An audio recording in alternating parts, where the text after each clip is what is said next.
Percy puffed grumpily into the yards. He was feeling put upon and said so. "I feel put upon," he complained to Thomas. Thomas was confused. "Put upon what? The rails?" "No, put upon with work. Driver says he is too." "Put upon? What a silly saying," replied Thomas. But Annie and Clarabelle liked it, and they sang about it too. "Percy's been put upon, put upon, put upon. Percy's been put upon, poor old Percy." Percy is being put upon. I am. He collected metal from the foundry, coal from the yards, flour from the mills, rock from the quarries, and fuel from the depot. Then he delivered it all to the docks.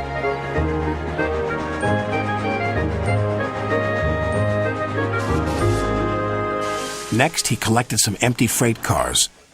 "Who's this dirty little engine?" cried the freight cars. "We want Thomas or Duck." Percy ignored them. Put upon, that's what I am." That night, all the engines laughed at him. "We can see what's been put upon you," said Thomas. "Silence," said Sir Topham Hatt.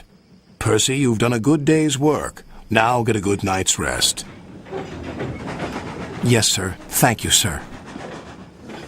Next morning, he took some freight cars to the coal yards. Then he had to push empty freight cars to the mine shaft. When he arrived, there was trouble. The foreman spoke to his driver. "The freight cars are stuck on the mechanism. All they need is a good push. We'll do it right away."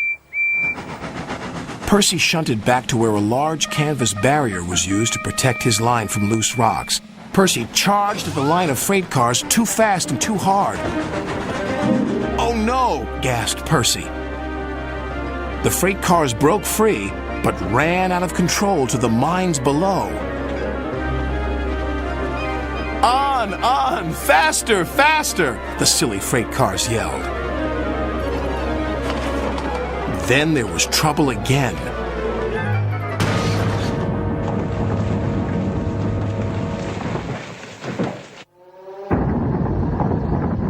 "Get out of here fast! The mine's collapsing!"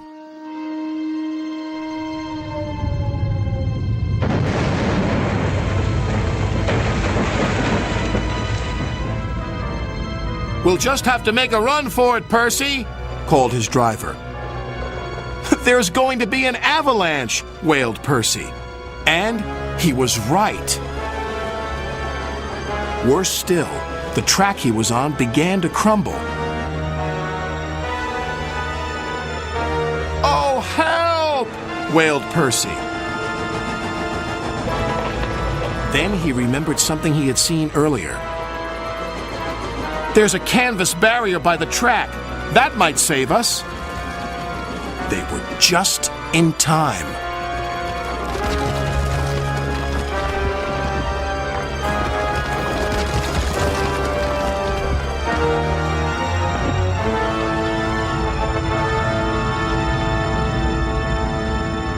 Percy was right. The canvas did indeed save them, but the miners didn't know that.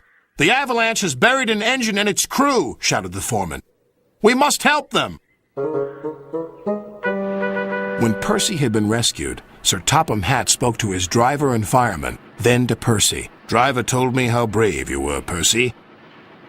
As a reward, you will be repainted at the works." "Oh, thank you, sir." When he returned, Percy's coat glistened in the sun.